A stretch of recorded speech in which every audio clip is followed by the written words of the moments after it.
Good morning, students. Today we are going to find the value of torque on a dipole when it is placed in uniform electric field, and uniform electric field is drawn by parallel lines. Then we will place the dipole in this field, and after placing the dipole we will find the value of net force on this dipole. Net force on dipole. Net force F is equal to F1 plus F2. F1 is equal to minus QE. It is due to the negative charge, and the direction of force due to this minus Q charge is opposite to the electric field. Now at point B, F2 force is equal to QE. Direction of this force F2 is in the direction of electric field, because positive charge is always in the direction of electric field. Now total force. अब total force क्या आ गया हमारे पास? Minus QE plus QE, this is equal to 0. Net force on the dipole is 0, and if net force on the dipole is 0, it means dipole is in translational equilibrium.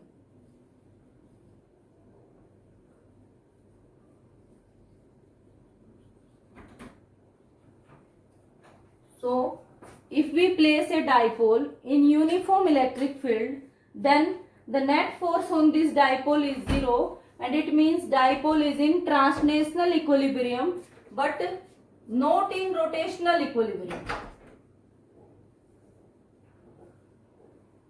Rotational equilibrium,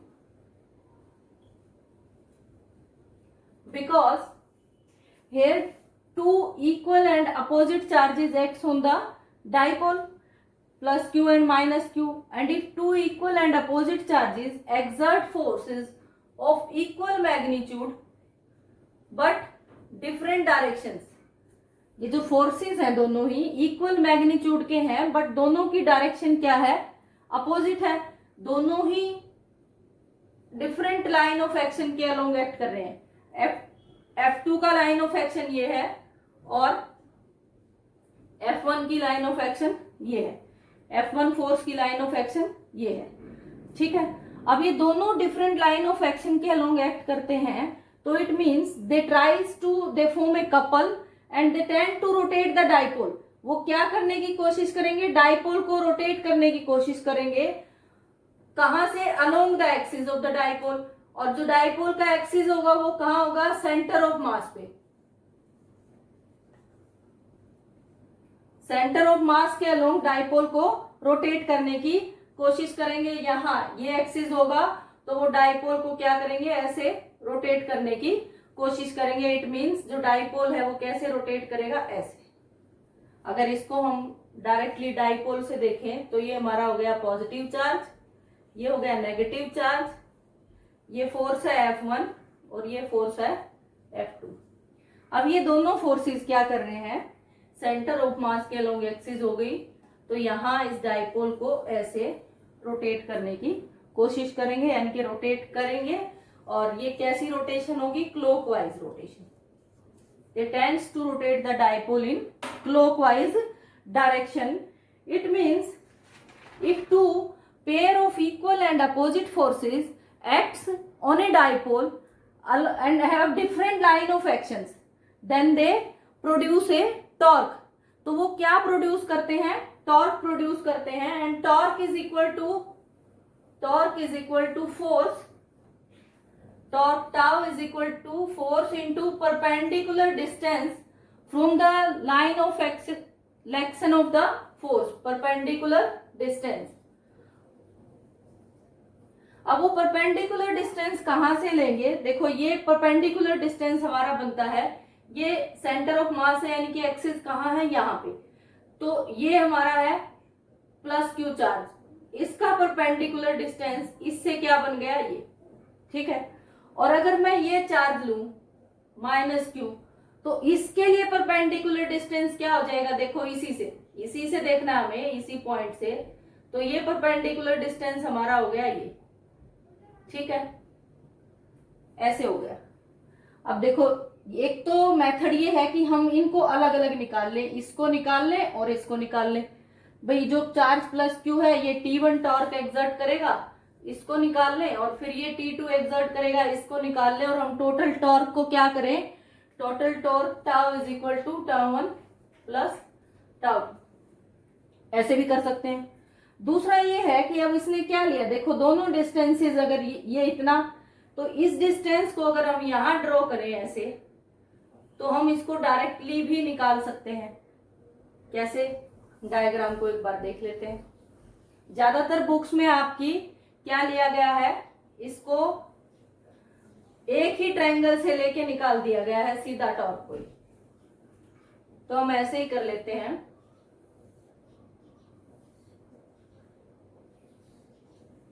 ये dipole है,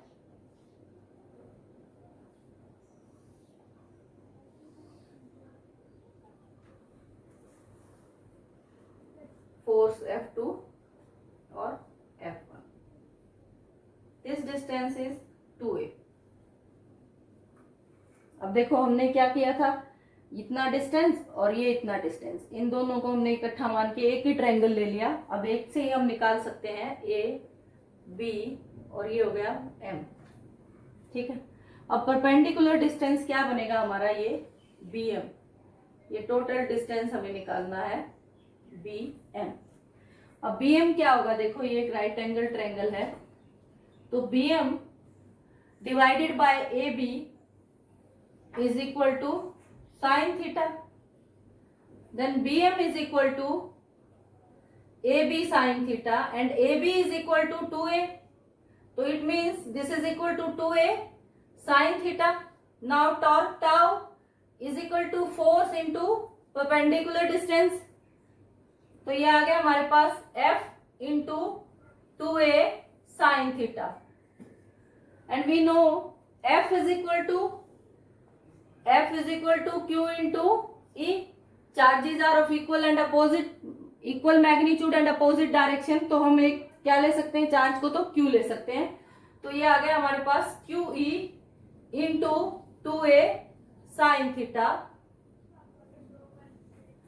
अब इसको देख लेते हैं, torque tau is equal to Q into 2a into E sine theta, and Q into 2a is P dipole moment, तो ये आगे वैल्यू हमारे पास PE sine theta, and PE sine theta means कौन सा प्रोडक्ट है आपके पास, cross product, A cross B is equal to AB sine theta. We will use this relation. तो ये क्या आ गया हमारे पास, torque tau is equal to P cross E, tau की वैल्यू क्या आ गई, P क्रॉस E।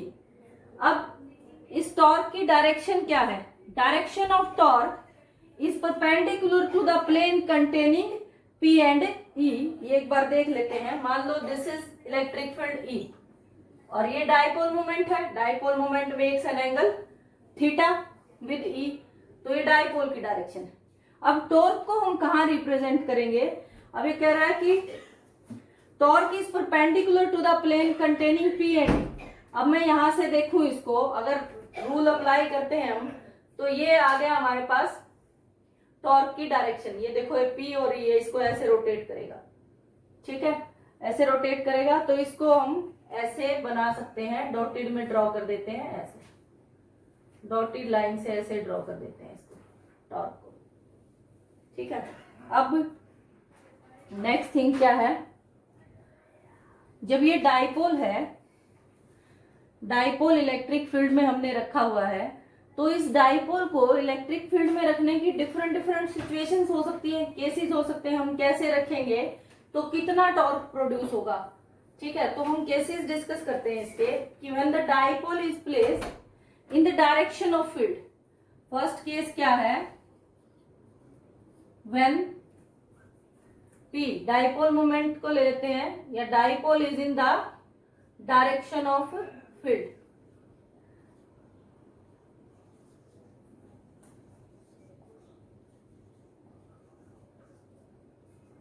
मीन्स कुछ ऐसे होगा, देखो कैसे बनेगा डायरेक्शन ऑफ फील्ड में, ये फील्ड की डायरेक्शन है।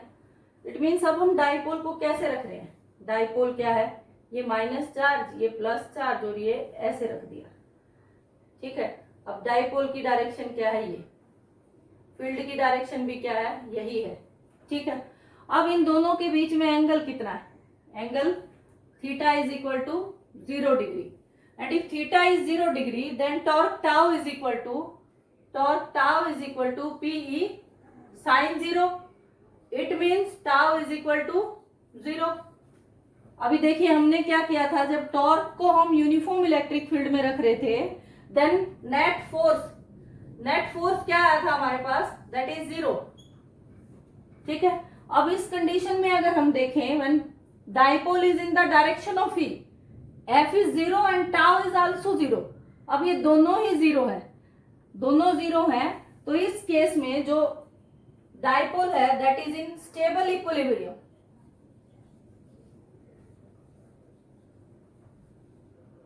Dipole is in stable equilibrium. Stable equilibrium में कैसे होगा ये देख लेते हैं एक बार।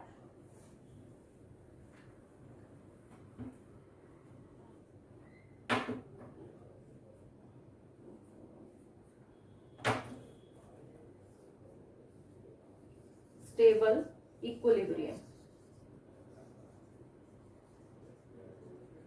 स्टेबल इक्विलिब्रियम का मतलब क्या हुआ, it means F net is 0, tau is 0, ठीक है, and dipole is in the direction of electric field. Stable का मतलब है कि अगर ये डाइपोल जो है इसको हम थोड़ा सा भी रोटेट करेंगे, ये देखो ये इलेक्ट्रिक फील्ड है हमारा, और डाइपोल को मान लो मैंने थोड़ा सा भी ऐसे डॉटेड से दिखा रहे हैं, ये रोटेट कर दिया, मान लो इस एक्सिस के अलोंग इसको थोड़ा सा भी रोटेट किया, तो ये डाइपोल क्या करेगा, वापस से रोटेट होकर, अब ये फोर्सेस है हमारे, तो ये वापस से रोटेट होके इसी डायरेक्शन में आके रुक जाएगा, इसी डायरेक्शन में रुक जाएगा। तो इट मीन्स ये क्या है, ये वापस अपनी उसी पोजीशन को अटेन करने की कोशिश कर रहा है बार बार। इसको आप थोड़ा सा भी डिस्प्लेस करेंगे तो ये वापस आ जाएगा, यानी कि ये क्या है, स्टेबल इक्विलिब्रियम में है, ये वही रहना चाहता है, ठीक है। अब सेकंड केस हम डिस्कस करते हैं, when the dipole is in a direction opposite to E। अब जब जो डाइपोल है वो E से अपोजिट डायरेक्शन में है, dipole is in a direction opposite to E,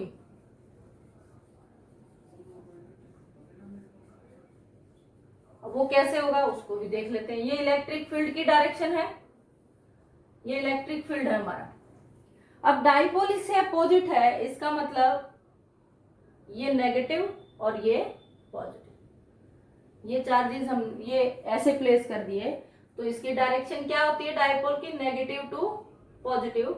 ये डाइपोल की डायरेक्शन है और ये इलेक्ट्रिक फील्ड की डायरेक्शन है, और इन दोनों के बीच में एंगल कितना बन रहा है हमारा, theta is equal to 180 degree, theta is equal to 180 degree, and if theta is 180 degree, tau is equal to PE sine 180, and sine 180 is also 0, it means torque is also 0। F net भी 0 है हमारे पास, क्योंकि dipole कहाँ है, uniform electric field में, तो उस पे नेट फोर्स भी 0 है और नेट टॉर्क भी 0 है। बट यहाँ क्या है, dipole is in a direction opposite to electric field, और ये जो इक्विलिब्रियम होता है, जब डाइपोल को हम ऐसे रखते हैं तो इसको हम बोलते हैं unstable equilibrium. Now dipole is in unstable equilibrium. अब अनस्टेबल में कैसे है ये देख लेते हैं। अब ये देखो, ये रखा हमने डाइपोल को, हम इसको थोड़ा सा रोटेट करके देख लेते हैं कि ये कैसे होगा। कुछ भी एक्सिस के अलोंग हमने एक रोटेशन दे दी मान लो, ठीक है, डाइपोल को थोड़ी सी हमने रोटेशन दे दी, ये बना दिया। अब जब डाइपोल को हमने रोटेट कर दिया तो डाइपोल क्या करेगा, इलेक्ट्रिक फील्ड तो उसको वापस, अब डाइपोल पे दो क्या एक्ट करते हैं, चार्जेस की वजह से दो फोर्स एक्ट करते हैं, ये F2 फोर्स हो गई, ये F1 फोर्स हो गई। अब ये फोर्सेस क्या करेंगे, ये फोर्स क्या करते हैं, इस डाइपोल को रोटेट करेंगे। रोटेट करेंगे तो ये डाइपोल जो है, अब आप देखिए डाइपोल वापस उसी पोजीशन पर नहीं आएगा। डाइपोल क्या करेगा, डाइपोल ऐसे घूमेगा, घूमने की कोशिश करेगा, और वो क्या पोजीशन अटेन करने की कोशिश करेगा, ये, ठीक है ना। डाइपोल ने ऐसे रोटेट किया और ये यहां आने की कोशिश करेगा, और ये इधर, ये ऐसे जाएंगे चार्जेस, और ये मतलब अपनी उसी पोजीशन के अपोजिट आने की कोशिश करेगा। यानी पहले वो कहाँ था, ऐसे था, डाइपोल ऐसे था, पर डाइपोल कहाँ आएगा, पॉजिटिव इधर, नेगेटिव इधर। तो वो वापस उस पोजीशन में नहीं जाना चाहता है, वो अनकंफर्टेबल है वहां, उसको नहीं रहना वहां, तो वो क्या करना चाह रहा है, अपनी पोजीशन को चेंज करना चाह रहा है। इसलिए हम इसको कहते हैं अनस्टेबल इक्विलिब्रियम। इसको हम थोड़ा सा ऐसे भी देख लेते हैं। अब देखो इलेक्ट्रिक फील्ड जो है हमारा, ये पॉजिटिव है, ऐसे ही प्रोड्यूस होता है ना, पॉजिटिव से निकलती है लाइंस और नेगेटिव में एंटर करती है, ठीक है, ये हमारा इलेक्ट्रिक फील्ड है। अब ये इलेक्ट्रिक फील्ड है और हमने डाइपोल को इसमें ऐसे रखा है, ये नेगेटिव है और ये पॉजिटिव, ठीक है। अब यहाँ क्या होगा कि ये जो पॉजिटिव चार्जेस हैं ये एक दूसरे को रिपेल कर रहे हैं, यहाँ दो नेगेटिव है, ये भी एक दूसरे को रिपेल कर रहे हैं, तो ये अनकंफर्टेबल है। यहाँ अनकंफर्टेबल है तो आप इसको थोड़ा सा भी जब रोटेट करेंगे तो ये अपनी पोजीशन को वापस ऐसे पाने की कोशिश करेगा, ठीक है। तो इसलिए हम इस इक्विलिब्रियम को बोलते हैं अनस्टेबल इक्विलिब्रियम। मतलब डाइपोल जो है वो स्टेबल नहीं है, he wants to change his position, then that dipole is said to be in unstable equilibrium. And the third case is when the dipole is in a direction perpendicular to electric field, is in a direction perpendicular to electric field, वो कैसे होगी उसको भी हम draw करके देख लेते हैं। ये इलेक्ट्रिक फील्ड की डायरेक्शन है।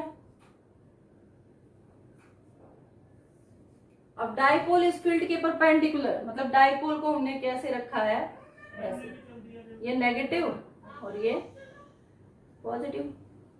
एंगल कितना है यहाँ, 90 डिग्री, ठीक है। इन दोनों के बीच में जो थीटा की वैल्यू बनी, ये पी की डायरेक्शन हो गई और ये ई की डायरेक्शन हो गई, और जो दोनों के बीच में एंगल बना theta is equal to 90 degree. And if theta is 90 degree, then torque tau is equal to PE sin 90. It means torque tau is equal to P cross E. tau किसके equal हो गया, P cross E के, और sorry PE sin theta को हम सीधा लिख देते हैं P into E, क्योंकि sin 90 is 1। तो टॉर्क का जो मैक्सिमम इफेक्ट है वो कहाँ आएगा, when the dipole is in a direction perpendicular to the electric field, in this case tau is equal to maximum, torque has maximum value, ठीक है। अब इसमें एक और चीज हम देख लेते हैं, जब डाइपोल को हम नॉन यूनिफॉर्म इलेक्ट्रिक फील्ड में रख देंगे तो क्या होगा। अभी तो हम यूनिफॉर्म की बात कर रहे थे थोड़ा सा, तो लेकिन एक छोटी सी चीज और देख लेते हैं। when the dipole is in a non uniform electric field, देखो हमने कहा कि डाइपोल को हमने ऐसे रखा और ये जो F1 फोर्स है वो किसके इक्वल आया, एग्जैक्टली F2 के, equal in magnitude but opposite in direction. But when the field is non uniform, field कैसा है, नॉन यूनिफॉर्म है, in that case it is not compulsory that F1 is always equal to F2। ये जो condition है F1 is equal to F2 ये fulfil नहीं होगी, F1 is not equal to F2, ठीक है। और जो it means and if F1 is not equal to F2 तो नेट फोर्स की वैल्यू क्या आ जाएगी हमारे पास, means net force is not equal to 0, net force 0 नहीं होगा, ठीक है। तो when the dipole is in a uniform electric field, in that case net force is 0, and when the dipole is in non uniform electric field, then net force is not equal to 0। ठीक है, ये हमें अच्छे से देख लेना है। फिर डाइपोल के लिए कितने हमने कंडीशंस करी हैं, 3 कंडीशंस। इन फर्स्ट केस हमने किया कि dipole is in stable equilibrium, then in unstable equilibrium, and in third case when the dipole is placed perpendicular to the electric field, in that case torque will be maximum. ठीक है, these are the some cases and the value of torque on a dipole when the dipole is placed in the electric field. Now we will do an expression for continuous charge distribution. According to quantization of charge, charges are discrete in nature, but the distribution of charges on a body is continuous. If we will see at a microscopic level, the distribution of charges is continuous. Now there are 3 kind of charge distribution. Continuous charge distribution is of 3 types. Linear charge distribution, linear charge distribution.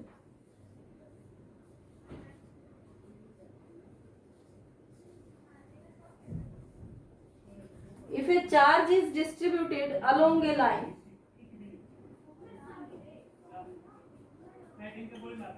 अगर कोई charge ऐसे distributed है तो वो कैसा है, linear charge distribution है।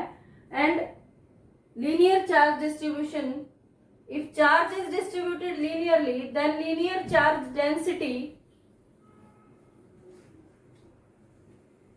Linear charge density lambda is equal to Q by L. It means charge per unit length. Charge per unit length. And its units, lambda की units क्या होंगी हमारे पास, कूलम पर मीटर। units क्या आ जाएंगी, coulomb per metre. ठीक है, next है a surface charge distribution. Surface मतलब क्या हो गया कि चार्ज कहाँ हो, अलोंग द सरफेस डिस्ट्रीब्यूटेड हो। अब फॉर एग्जाम्पल कोई 2 डायमेंशनल बॉडी जो भी होंगी उनमें चार्ज क्या लेंगे हम, अलोंग द सरफेस लेंगे। ठीक है, तो if the charge is distributed along the surface, then surface charge density is defined as